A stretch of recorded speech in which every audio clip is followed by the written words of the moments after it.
I guess we're live, everybody. How are you doing? Lisa, I see you on already. Happy 8th episode already. That's crazy, right? What's up, Rich, Mary, Carolyn? Happy Tuesday. It's cold again. It's like it's going to snow. So I'm going to do things a little bit different this week, I think. Make sure you guys can hear, right? You can hear me talking. I have the volume as loud as it can go. So, Misty, hello. So, if you guys follow my social media and stuff, you know that this week was huge for me. Hey, Jeanette. I think that the more, hello, Jen, the more and more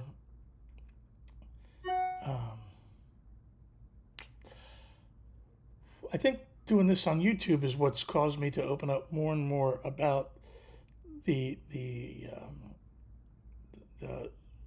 kind of crazy stuff, I guess, that I'm into. And you guys saw that I got to into is not it. It's part of my life.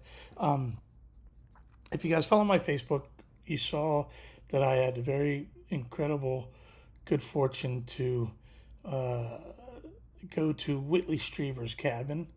Whitley Strieber, if I talk about him every week on this show, and hello Sarah, and things have really, the dynamic has changed.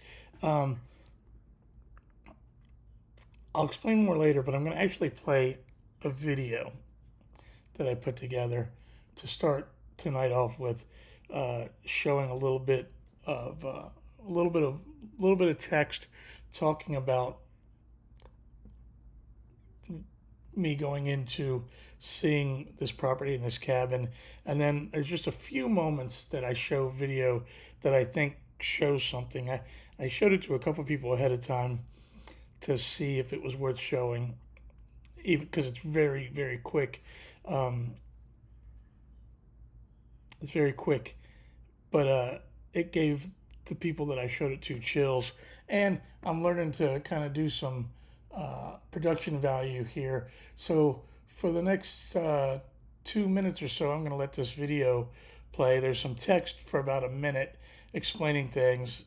Hey, Jackie, there's some text kind of explaining a few things that I'm saying more and more than I've ever said it before, and taking one step closer every day to just jumping in hard into this.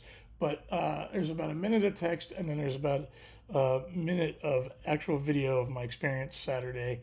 And check it out. Here we go.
First of all, you can see the hair standing up on my Yeah, that's why I got video on. I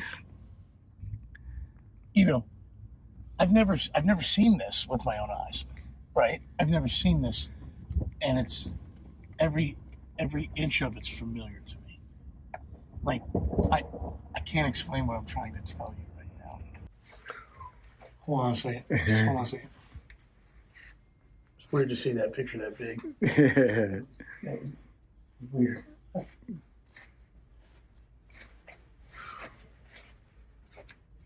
There's a Whitley one. So the first time he came here, only this was up. We did the filming, and he said, "Do you mind if I sign it?" And I said, "Go right ahead." And he signed it, and I'm standing there like a fanboy, like, really bugging out. And then he said, "Do you want me to sign this?" This was one of the guys who worked in the movie Communion, was hired to do prosthetics. Fuck me. Just seeing that three-dimensional is again, you guys understand, I 100% like Whitley believe I've come face to face with that fucking thing. I hear it. Yeah, right?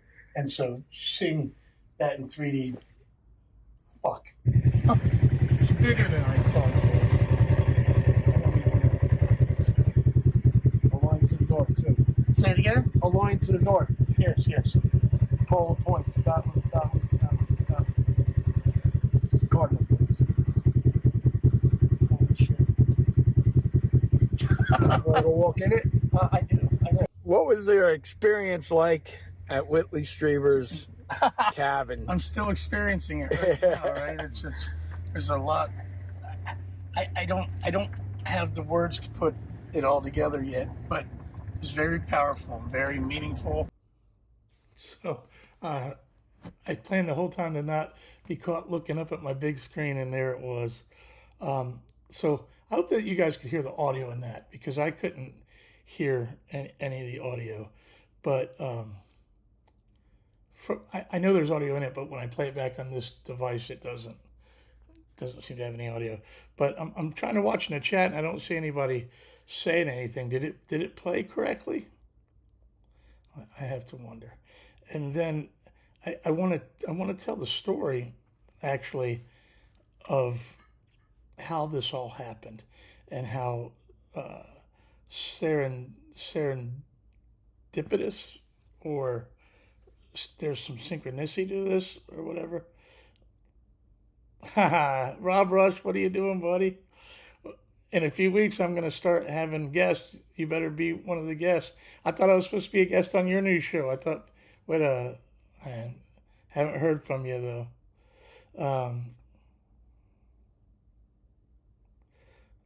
Right on. Big paid fine. You were like a little kid at Christmas. I don't know if I was like a little kid, Big Papa, but wow, it's nice to see all you guys on there. So I want to explain this whole story, and I'm going to talk slow. I've explained it to a couple people.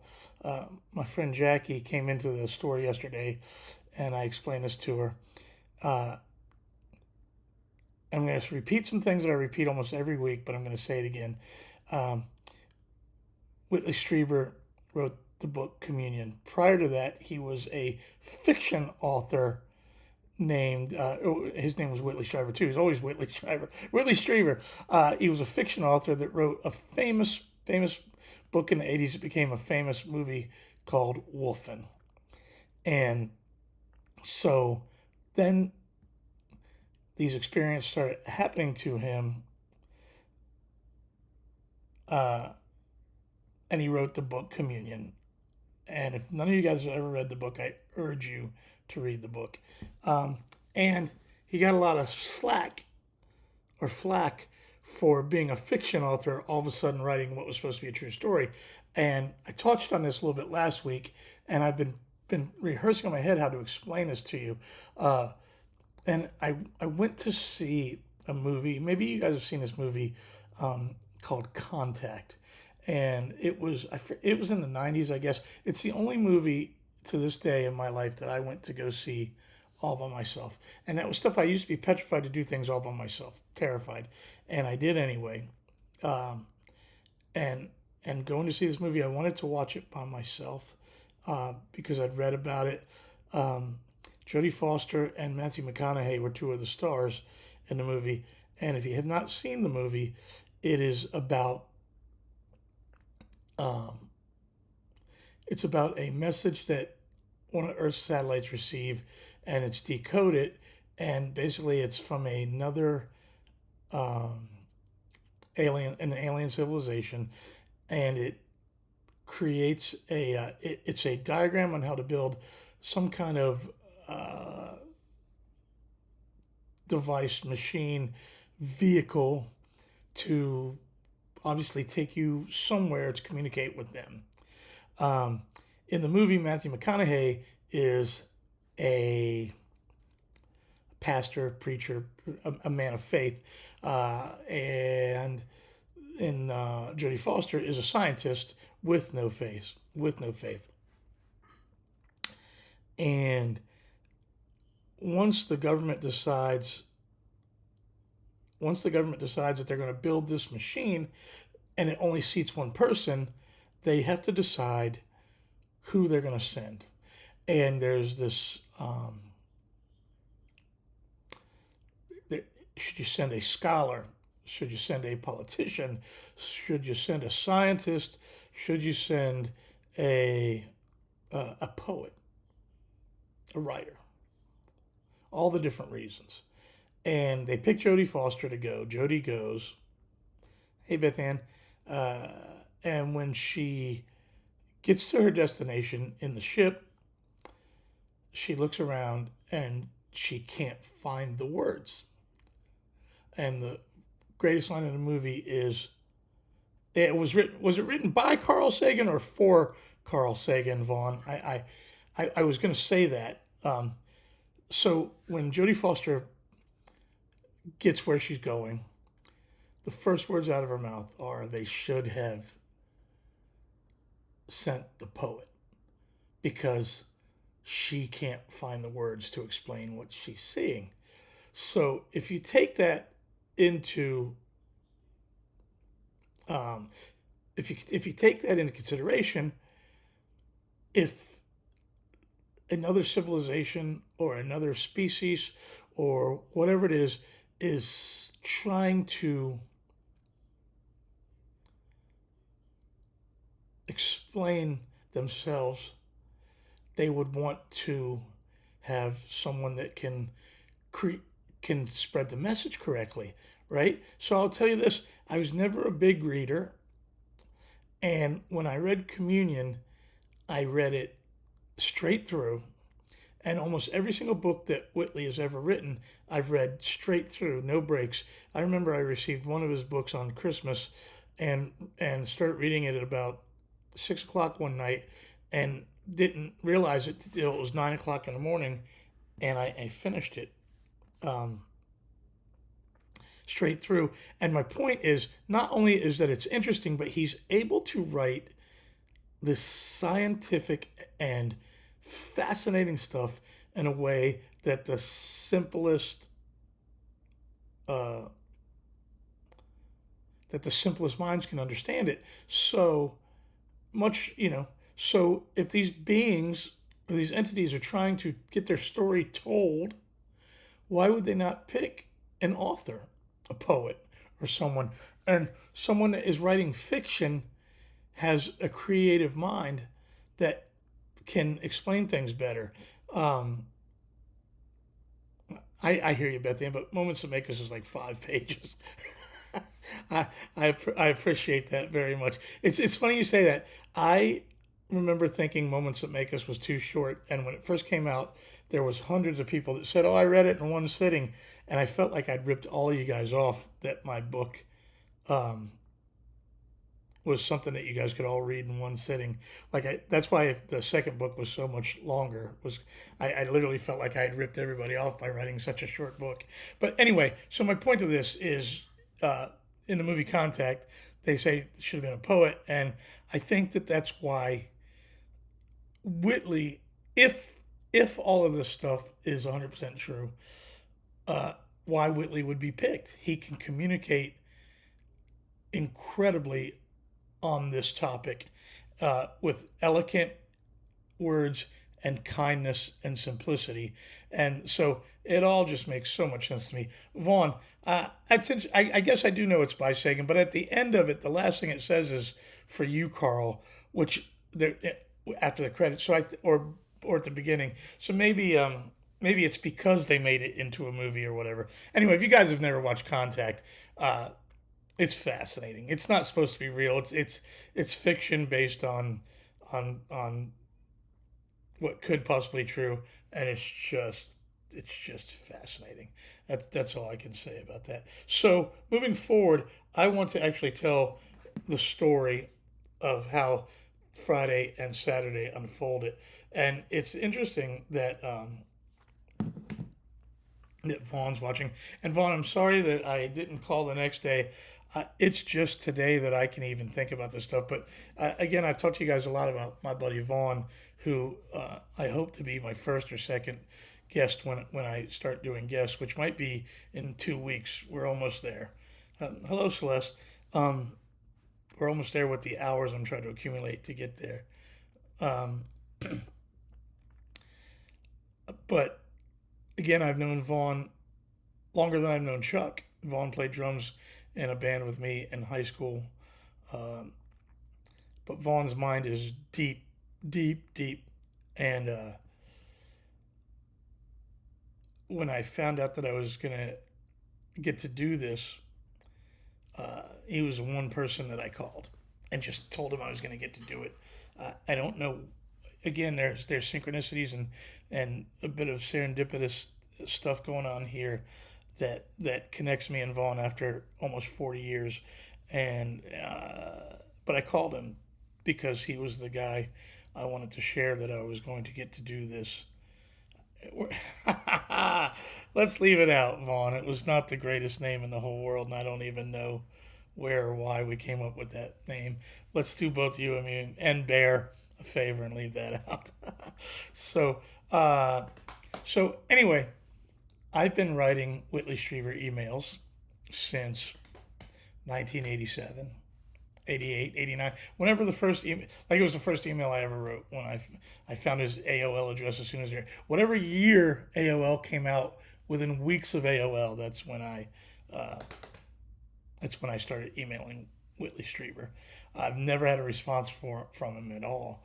Uh, and I've been in that upstate New York area a lot of times. I've been in New York City an enormous amount of my life. In fact, Vaughn, me, and Bear, on weeknights when I was still in high school, some nights after band practice, we would drive all the way up to New York City, just walk around. It's a 4.5 hour drive from where we lived, and we would practice it till 8 or 9 o'clock. Get in the car, drive up to New York City, be there till get there at like 2 in the morning, walk around for like an hour, maybe two, drive home, and then I would still go into school. I would, like I told you before, I remember having perfect attendance.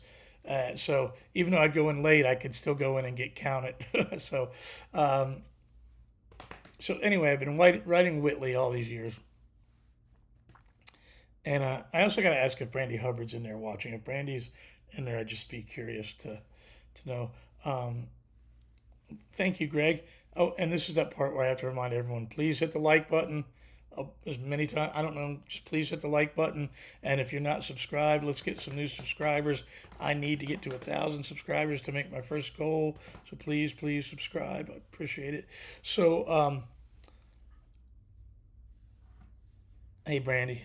All right, so I've been in that area a million times. I've played New York City. I've played upstate New York. I played New Jersey. But something struck me out of all these years. It hit me. What's up, Sebastian?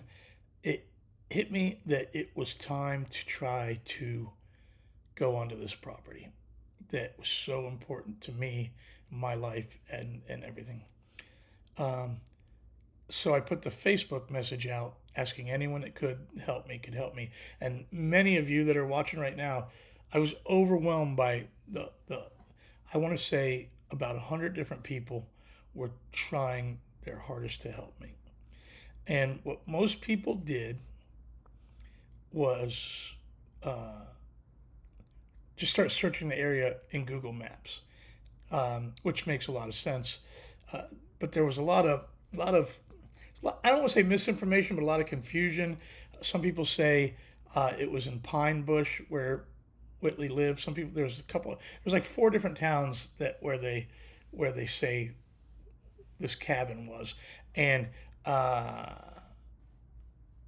I'm not going to say exactly what town it's in because I'm going to do my best to conceal. I was given a gift, and I'm going to do my best to keep that from everybody. Because what an honor it was that I was able to see it. So, but everyone was looking at Google Maps trying to find it, and I'm going to tell you that there were 3 people that we're so close that it's amazing.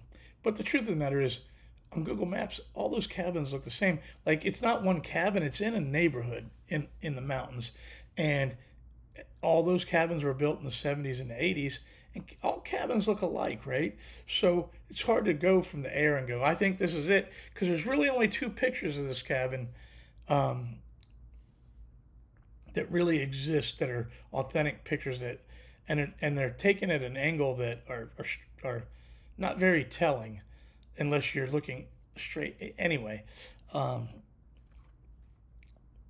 so I have a friend named Jeremy uh, that is a celebrity and music photographer and journalist and podcast host, and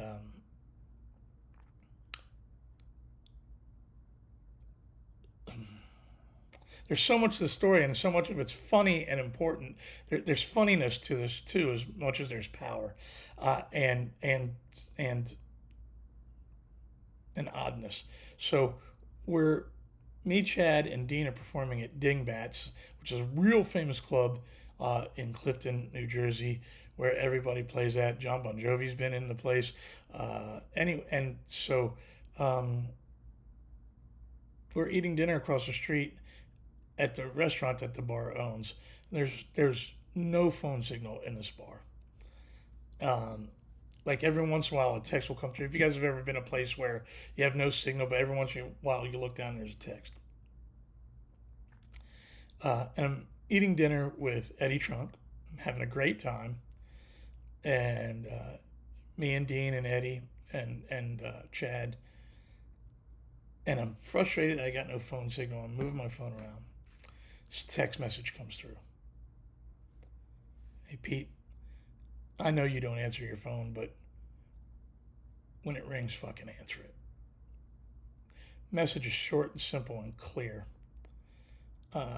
So magically, the phone call comes through, and I take it and I go running outside. This guy starts talking to me. My buddy Jeremy, or not my buddy because he didn't know. I talked to this guy Jeremy, and Jeremy says that you want to see Whitley's cabin. Well, my best friend owns that cabin. How is this happening? After all these years, the one day that I put this out into the universe, it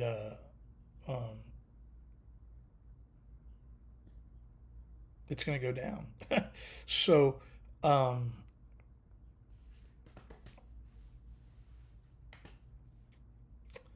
it turns out that this guy played in Ace Frehley's band. So what Jeremy did while everybody else was looking at um, Google Maps looking for the cabin, Jeremy was looking for Whitley. And I guess he was trying to find any pictures of Whitley with people in the area that I was in that might be a musician. Somehow he could make a connection. And he found a picture of Whitley with this guy, Gordon. And he connected with him, and then Gordon called me. Gordon used to play with Ace Frehley. Gordon played in a band called Angel. We have a bunch of mutual friends. And Gordon kind of quizzes me a little bit, vets me, trying to see if I'm legit about this stuff. And then he dials me in with this guy, Anthony, who is the owner of the current cabin. This is a long story, and I hope you guys are following, because there's a couple ups and downs in this that I think are fascinating to tell. And I wasn't going to tell because there's a certain level of pride in myself that I wasn't going to tell some of this, and now I'm going to tell it all. And there's one thing that I haven't told anybody yet. Not even I haven't even told this to Tina yet. And now I've made a decision to tell this part of it too, on every word. So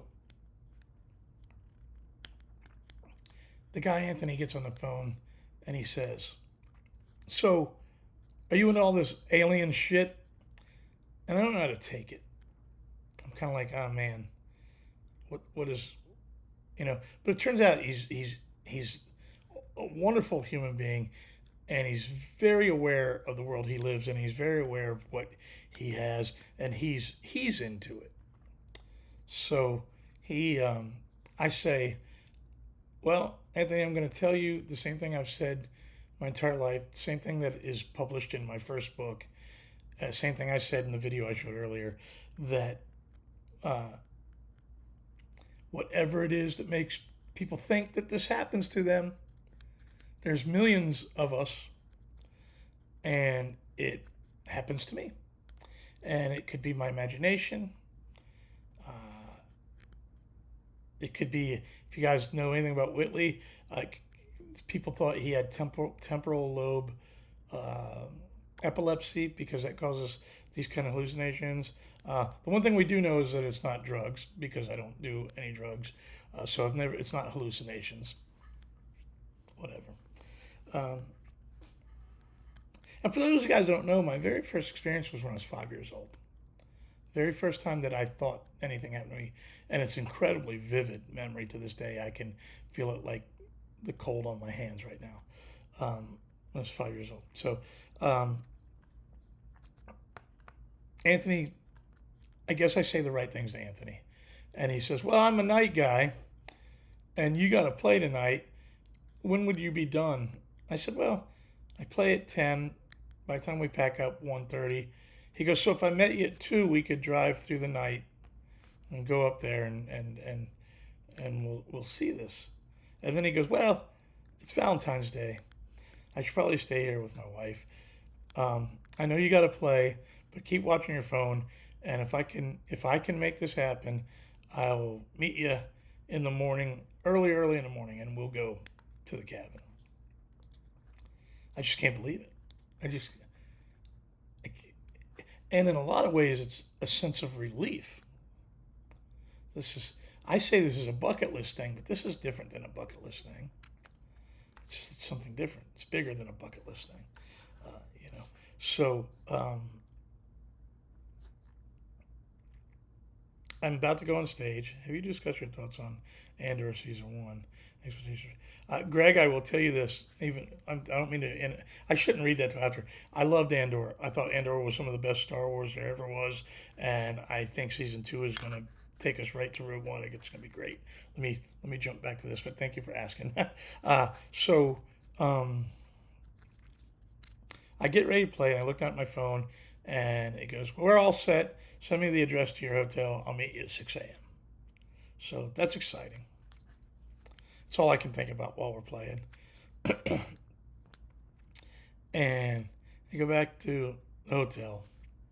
Maybe I get there about 2:30 in the morning. Chad's in the bar. Me and Dean didn't want to go into the bar. We wanted to go to sleep. And Chad goes across the street back to the other bar, and we have to pull him out. So we get to the hotel around 2:30 in the morning. And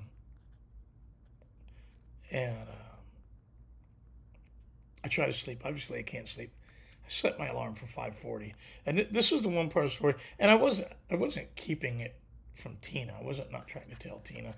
It was just one of those things that shocked me in the moment. Then I didn't really think about it ever since.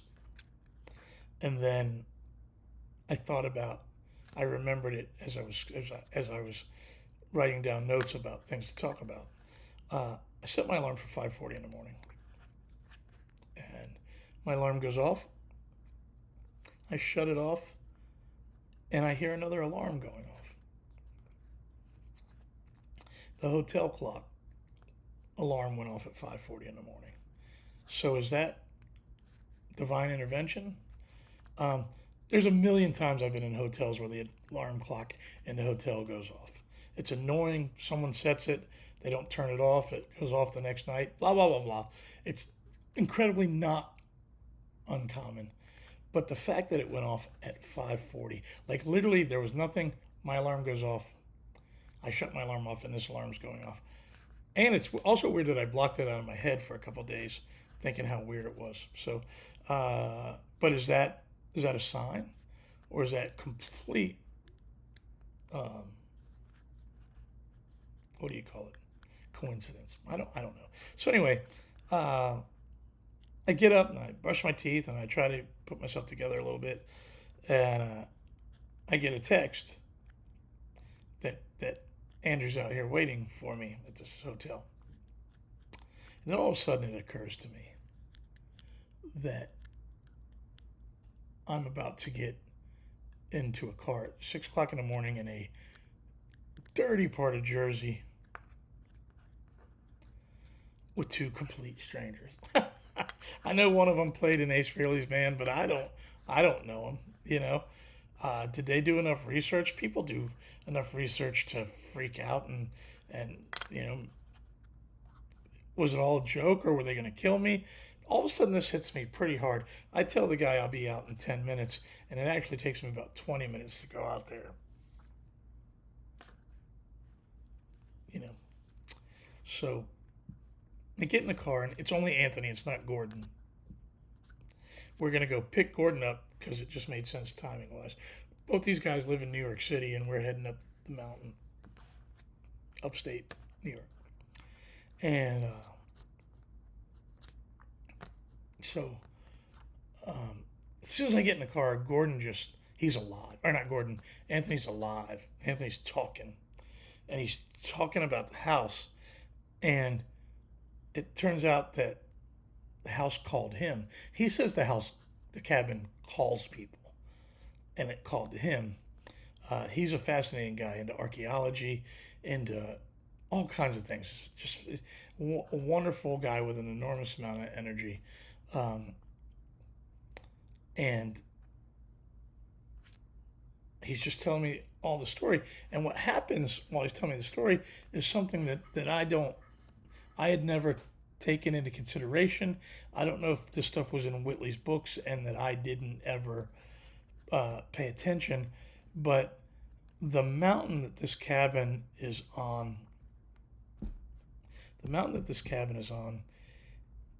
also hosts the oldest fossil human remains found in North America, and it is a big plot of Native American land where tribes lived and tribes thrived at one time. It's You don't think about it because it just looks so normal, but it's exactly like Sedona, or I don't want to get into this. I don't want to be tapped. I'm going to say this as example purposes, but I'm not this guy yet. Skinwalker Ranch. All of a sudden, it occurs to me that the land has a lot more to do with what has happened. It also turns out that the land is on some of the most magnetically charged iron is in this mountain, found in the entire United States, if not the entire world. So, and that there's as I'm driving up there, there's cliffs and straight walls of mountain going straight up, and all this, some of the most beautiful scenery I didn't know existed. But the land is spiritual, and you feel it from the second you get on the mountain. Like, this is not this this the cabin is maybe special for some reason, but it's the land. Again, I've been to Sedona several times, which reminds me, if I have time, I want to bring up some other things that happened to me that I'd forgotten about, just to talk about some of these other things in my life that have happened to me. One that happened in Sedona, but the land is special, and as we're driving, you can feel that. You saw on the video that I showed at the beginning, the hair stands up on my arms. It's certain spots, and it's not goosebumps standing up. It's electricity. It's similar to static electricity, I guess you would say, but it's electric. It's electric, and so that was fascinating to me. And then from there, you see in the video, and if you guys haven't seen this, you go back and rewatch at the beginning. Accept everything, Celeste. That is correct. Um, you see the rest in the cabin. You see my hair stand up. The one part that's not videoed is when I walk into what was Whitley's bedroom, and what was Whitley's bedroom is clearly a hot spot, if not a vortex, if not because if you walk 3 steps into the room, the hair stood up on my arm. You walk 3 steps back, nothing. And I did this like 3 times, and I can't believe the guy didn't video it. And here I am. I'm having one of those moments where this happened to me. This guy's videotaping all this other stuff, or videoing, not videotaping, and didn't get this moment. I thought he did, but he got those other moments. You saw that. So anyway, um, so the moment in the room was completely fascinating. Um, and then going down to the stone circle where Whitley original experiences happened, at what he turned years later into a meditation circle where he would bring people up, and they would I think the term is CE5. Stephen Greer now is the utmost expert on the CE5 experience of groups trying to manifest close encounters. But the circle is where Whitley would do this with a small group of people trying to have experience. And you see in the video at the beginning where we pull up to it, and I think, maybe I'm wrong, but you can see, I know me, so the stillness, you guys see I'm always jerking around, I'm always moving. Stillness in my body as we approach it and standing there just speaks volumes to me. I'm disgusted by being unshaven and the amount of weight that I've gained since COVID, and that I was unshaven and disheveled. And I still let you guys see this video because it's important.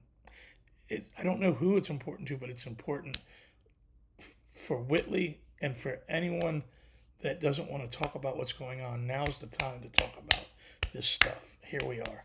And so it's fascinating. I say the word fascinating a lot. And then we go back, and this is where it gets a little weird, and part of the story I wasn't going to tell, but I find it to be incredibly important now.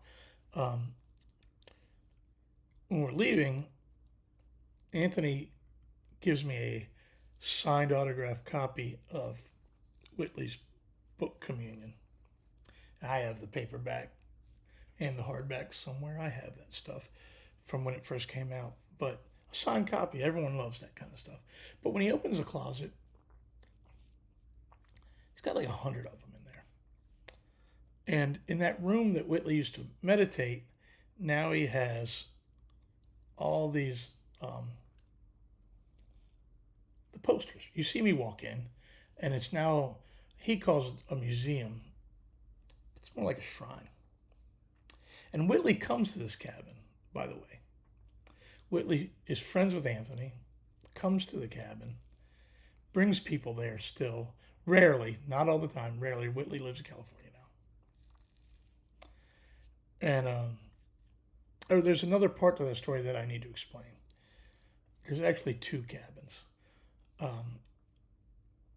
There's the original cabin that Whitley lived in at Communion is on this land, but once Whitley made some money on Communion, he built a second cabin,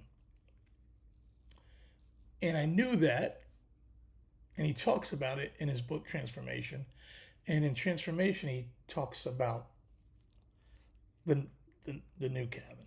So he loved the land. He bought the land. He built a second cabin on the land, but then he sold the first cabin. The people in the first cabin, the cabin that Communion itself happened in, you can see it, but the people that live in that don't want anything to do with this. So, my point to that is I'd forgotten that there was a second cabin. So when when this starts to get explained to me, and all of a sudden I start looking around and I'm thinking, has a giant joke been played on me? You guys know me. I'm paranoid as it gets. I'm paranoid as it gets. So I start thinking a giant joke has been played on me, and that these guys they know the folklore, and they know that no one knows where that cabin is. And they've been able to create enough that they can do this. Which, you know what? If I wasn't a super paranoid freak, I would have just walked out of there happy as could be anyway. Which goes to, if any of you guys have ever seen what's the movie about P.T. Barnum, the greatest showman on earth? If you've ever seen that movie, the most profound and powerful thing as an entertainer happens at the very end of that movie. Where, if you know, during the whole point of the movie, there's a journalist that's basically chasing PT, trying to call him out for fraud, trying to expose him. And at the end, everything's over, and I guess PT Barnum's life is crumbling. Everything's been exposed. Whatever happens, and him and the journalist that's been his nemesis his whole life are sitting on steps together. And the journalist says, so it all was, none of it was real, all of it was fake. Huh, I was right all along. And P.T. Barnum goes, but the smiles were real. And me and Brett talk about this moment in this movie all the time. But the smiles were real. All P.T. Barnum ever claimed to be was an entertainer. And all he claimed to do was give you the greatest show on earth. And he did. People bought into it too much. You believe what you want to believe. You feel what you want to believe. It's people that, there's adults that believe in Santa Claus. I don't believe in Santa Claus. I think if you read my first book, you'll remember that about a week before I went to kindergarten, in the grocery store line of the grocery store my mother worked at, that I sing about in my new song, she just stops everything and she says, I have to tell you, right now before you go to school, Santa Claus isn't real. I don't want you buying into this. I don't want to have to tell you it's not true later. I just want you to know. You can't tell anyone. It's going to be our secret. You're the one kid that knows, but Santa Claus isn't real. I'm still going to buy you Christmas presents. We're still going to do everything, blah, blah, blah, blah, blah. Santa Claus isn't real. So my point to this is, had I not been such a paranoid freak and all of it could have been fake, I could have, hello Candace, I could have walked away and still been excited at the experience I had. But I start convincing myself that this was all a sham and that I had gotten all of my friends involved in something that wasn't true. And then, as I told you, I've written Whitley Strieber my whole life. Never answered. And I wrote him on the 14th saying, hey, I'm this close to the cabin. Can you please just give me the address? I never, ever expected a response in my life. Never. And I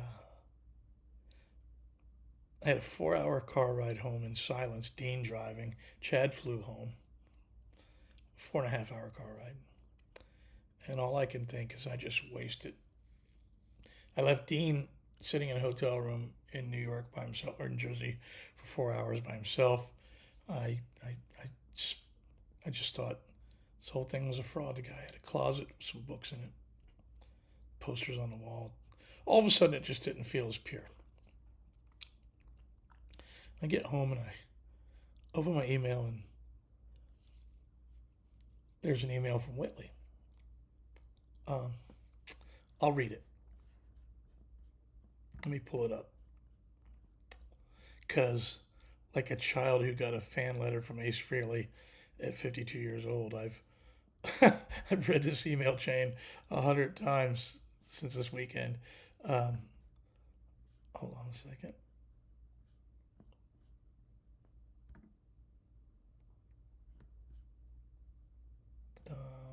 Sorry.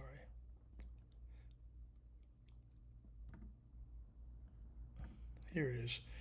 Uh, here's my what I wrote to Whitley. Uh, this was after I'd made the post, so forgive me if I offend any of you right now. I said, please, first off, Whitley, I'm sorry if any of my friends, family, or fans are trying to contact you on my behalf. You don't know me. I get it. I am a professional musician. Seriously. I play stadiums and arenas. I've even been interviewed by Larry King. I'm an author and I'm an entrepreneur. I'm performing 90 miles from the town your cabin was in tonight. I have a rare day off tomorrow. For 3 decades, I've dreamed of seeing your cabin. Can I please have an address? I will not do anything stupid. I'm very much in the public eye and have a reputation to uphold, but I've been a lifelong experiencer and supporter of you.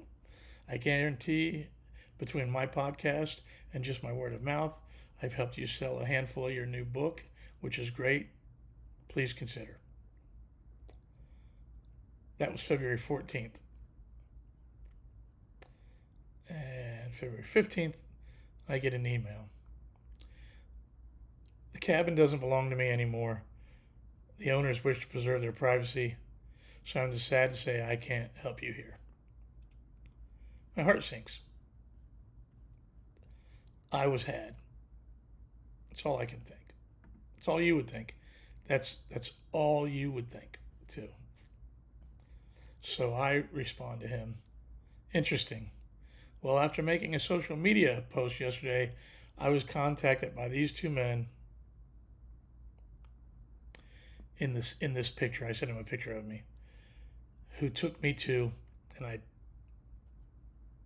put the address in this email that I'm reading to you guys right now, claiming it was your second cabin that you had built. Can you please confirm or deny this, and I will not bother you anymore.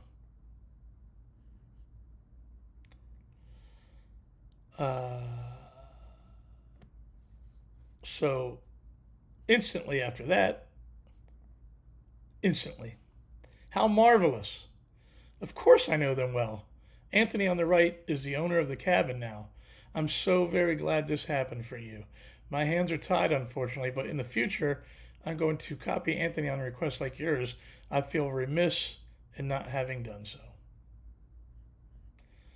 The weight off my shoulder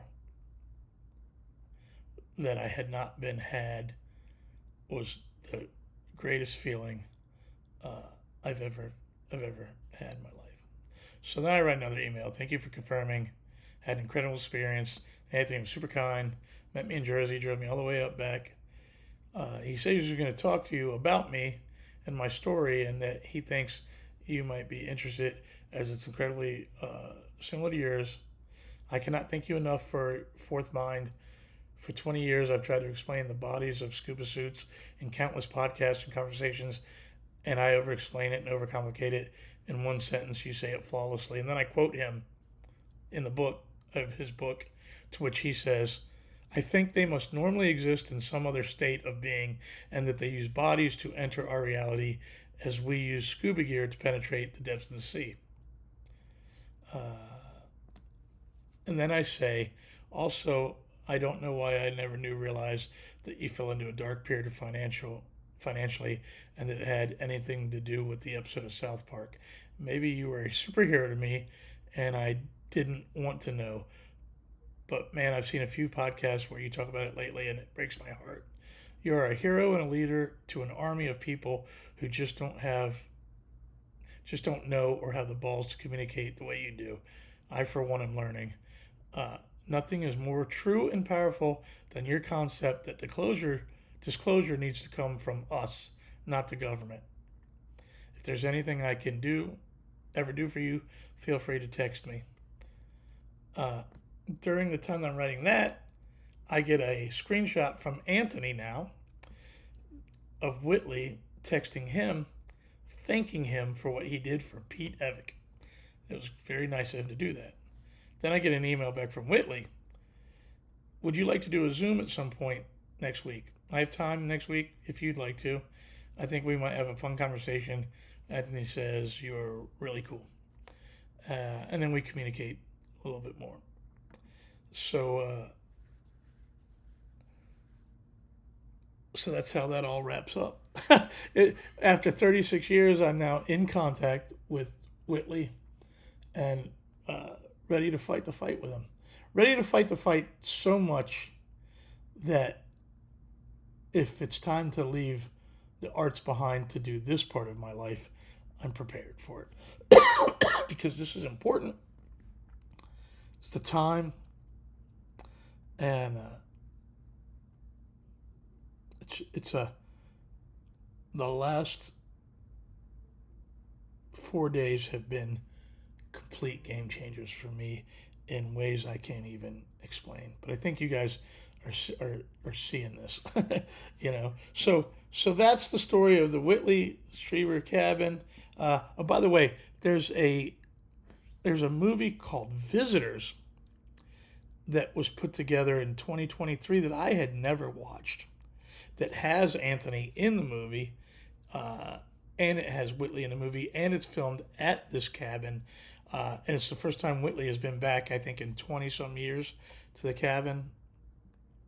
And but it's especially if you watch the video at the beginning, you'll see all the things that happen. But the movie Communion is an adaptation of a true story made for Hollywood with Christopher Walken. It's not a documentary; it's a movie made out of the book. This is a documentary, and if any of you guys are interested, I think it's on the Travel Channel, or it originally aired on the Travel Channel. I'm not sure, but it's called The Visitors or Visitors, and if any of you guys are interested in it, I just urge you to check it out if you're into that kind of stuff. So a couple other things that were on my topic list, since I ask you guys over and over again to bring me topics and never ever get any topics. All of this got me thinking. When I started thinking about the land, I started thinking about all the times I've been in Sedona. So the one thing I do want to say is, some people think it's about the person, because when Whitley left the cabin and moved back to Texas, the experiences followed him there. But then he goes to find out that the experiences happened to him in Texas too. But the land has the energy, but the people, I had a better explanation earlier. It takes both for experiences to happen. You have to be the kind of person that's dialed in to the right energy and be at the right spot. So the land has a lot to do with it, much like Sedona. So it reminded me of this time that I was in Sedona. I've told this story a few times, but I hadn't thought about it a lot till all this came up. If you've ever been to Sedona, there's a place called Bell Rock. It's a great place to hike, beautiful, and hiking and kind of climbing. And I was there with just me and Gavin, and we were climbing Bell Rock, and we get to this spot, and my son can tell you the story. You guys know my son's not into any of this stuff. The one that, as close as me and Gavin are, he thinks this is crazy. He doesn't like to talk about it. He doesn't like me to talk about it. It's not his thing. But we were climbing Bell Rock, and we got to this spot, and I couldn't go any further. I was not afraid to go any further. It looked like I could go further, but if you've ever been there, you can die on those rocks. And we were high enough up that had I made a wrong step or wrong slip, if you fall, you die. That's how far we were. If you fall, you die. And I wasn't out of shape like I am now. I was probably in the best shape of my adult life. And I was way in tune to everything. And I was really excited to be with my kid. And if you guys remember me back when the boys were young and growing up, they were my everything. And I would fall off the cliff for them. I still would. So we're climbing. And I just stop. Like there's a physical sensation holding me. There's nothing I can do to take another step. Paralyzed. Younger kids than me are keep going past me, climbing up. Adults, older people than me, people in way worse shape than me, climbing. My son's about 5 feet above my head, trying to understand what's happening. I don't want to look like a wimp in front of Gavin. I don't want to look like I'm afraid. I'm not afraid. I can't explain why I won't go. I said, Gavin, I just can't. Just go. So he climbs up another half hour, comes back down. I'm still waiting there. I've watched everything from 5-year-olds to 75-year-olds go right past me up this thing. I'm just thinking, there's nothing you could do to get me to take another step. Later that night, me and Gavin are in a hotel room. And I have the same, similar but not exact dream 3 times in a row. And I wake up startled all 3 times. And all 3 times the dream is me and Gavin at that spot, and I fall. And I die. I'm in different clothes each time. The scenarios are different people around. Maybe some of the same people. But all 3 times I wake up and I fall. I wake up and in my dream or my experience, I died. And now as I get older, and you guys know that I'm really trying to deal with understanding parallel universes, alternate realities, I have to wonder if in several other occasions, in other scenarios, that I fell to my death right there in Arizona. Celeste, I don't know that it's past life. I don't know this past life because in the quantum physics and the concept of parallel universes, all things are happening all at once. Everything is happening at one time in different things. So I don't know that it's past life if it's supposed to be right now in this moment in another area. But anyway, it's brought a lot to my mind about that. So that's crazy, and I just wanted to bring that up. The other thing I wanted to bring up is I can't stand the plane crashes. Every day another plane crash. I'm over it. Wayne, I have to understand why you retract messages. I don't understand why. Why do you put something up and then retract it? Please just explain. So anyway,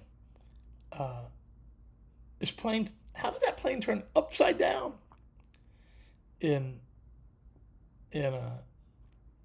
Canada yesterday? What happened? It's crazy. I play in Galveston this weekend, and I'm thinking about leaving tomorrow and not flying anymore. Which I don't know if you guys know, I went through this a couple months ago, where I drove all the way down to Florida because I was afraid of getting on planes, which I fly 3 times a week, 4 times a week, and now I'm petrified. That's crazy, Wayne, that's happened to you too. It's crazy. So, I don't know what to fucking say, but the planes are scary. Like, it may ground me. I get too much in my head, and I think I've told you guys before. There's Dave. I wonder where you've been. I was literally thinking. I was making a note to myself to text Dave after this is over. See if I did something to make him mad. The bar in London where Jack the Ripper pulled some victims. I was walking to the bathroom somewhere. There was just knowing that I needed to make an about face. Wow. That's crazy. I'll see you in Gal. Benny, why don't you drive up here and drive me back down there in that big truck of yours? So there you go again, Wayne, retracting messages. Explain to me why you do that. So the plane thing might ground me, man.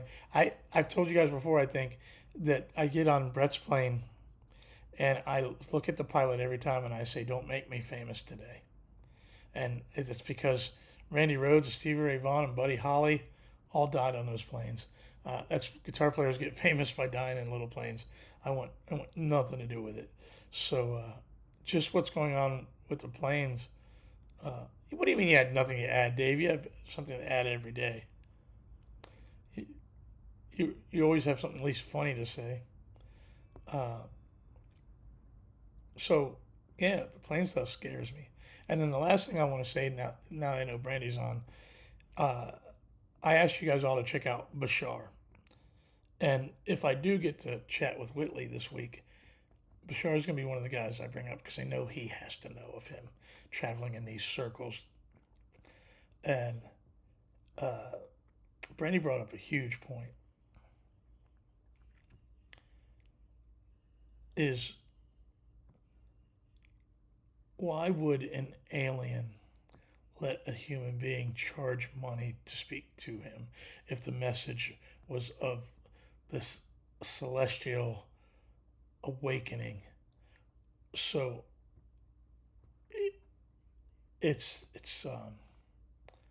a big deal because my friend Jeanette, we spoke about this, and he's so convincing, and Brandy says he's convincing too. But why is that? All of a sudden, when Brandy said, and I've been watching Bashar, and I guess I've thought about it a little bit before. I guess I didn't realize that he's charged, and I understand as human beings, we live in a reality where we have to make money to do that.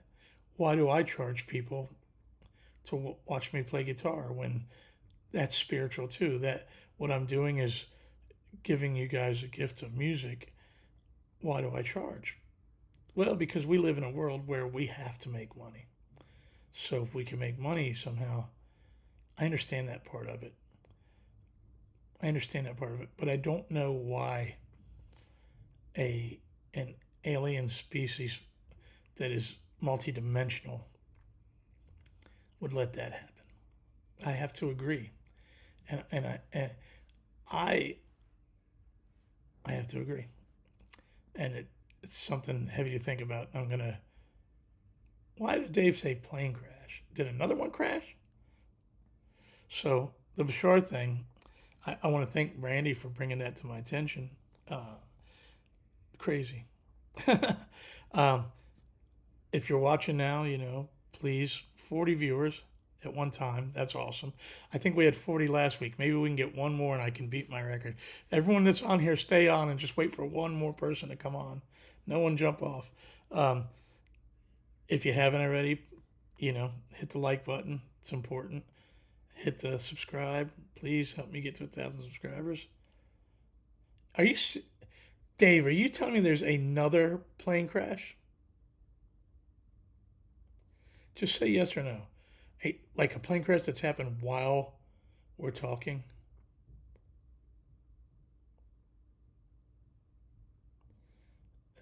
Man, I hope that's not what you're saying.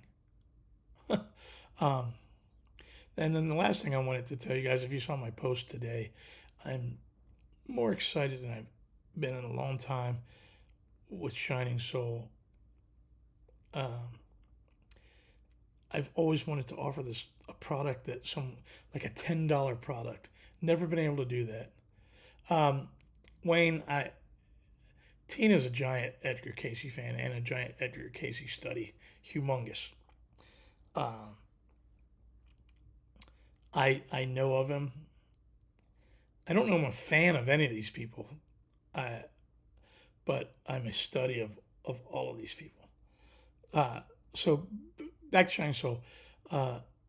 If you saw my post today, we are offering, I finally have a new product that's this little 3-ounce jar, and they're up on the website. $10. Any and all the fragrances we make. And we have all these 6 new scents that are stellar and different, new, and I've had a hard time all week long making the old stuff because I'm enjoying making the new stuff. But if you're a fan of the candles and you haven't tried some of the new stuff, man, go to the website and grab some of these little jars and check them out. It's so exciting. I'm so tortured by not using the wood wicks, but it's opened up so many doors to instantly, just in a few weeks, to make all these incredible new products. And I hope you guys try them, man. I hope you guys try out the new stuff and enjoy it. There's the new Apothecary store scent, super cool, and the Baltic Dew. Baltic Dew. I haven't liked Baltic Dew. I haven't liked a scent more since, if you guys remember, during COVID when I came up with Sunkissed, which became our best seller for almost 2 years. I haven't liked anything as much as then we had Seaside, and I really love Seaside, but this new Baltic Dew is amazing. And both of my sons love the black currant and absinthe scent, and Janet loves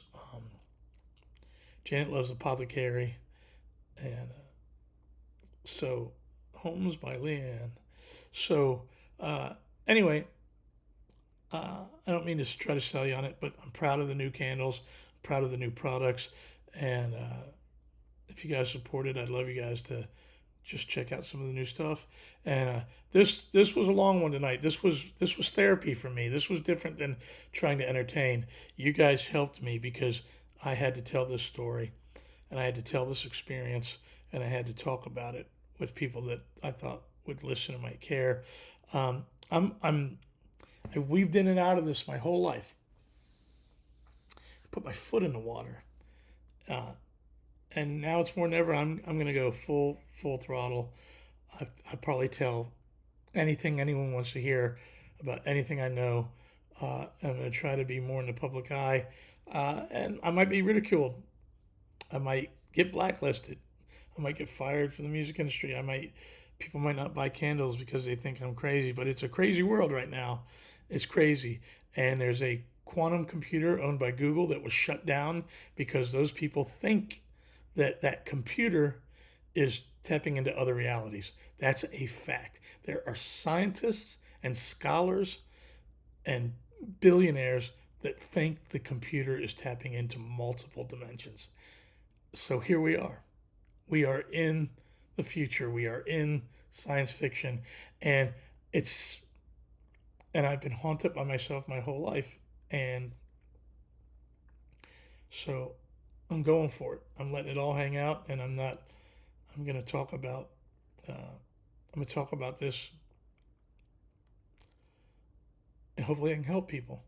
And after finding out that Whitley, who I have loved dearly from afar for so many years, was ridiculed and blacklisted, I just didn't know. I'm going to stand with him. Even if we don't become friends, I'm going to stand with him. I'm going to fight for him. I'm going to fight for him. Because, like I said in the beginning of that video, a lot of my life, he was the guy that made me not feel alone. And so this whole podcast has been for him. Buy his books. Check stuff out on him online. Learn about him. Like his stuff. Say things on his page, and support him. He's been through a lot, and in the public eye. So, happy Tuesday, everybody. I hope that you guys that are music fans join me for my stage at tomorrow night. I know Tuesday, 2 nights a week, you guys give me an hour of your time, and I hope what I give back is worth it. So, have a great night. And any of you guys in Texas, I'll see you this week, Benny, and the rest of you guys. I'll see you guys next week here if you're around. And spread the word. I appreciate it. Have a great night. Thank you, guys.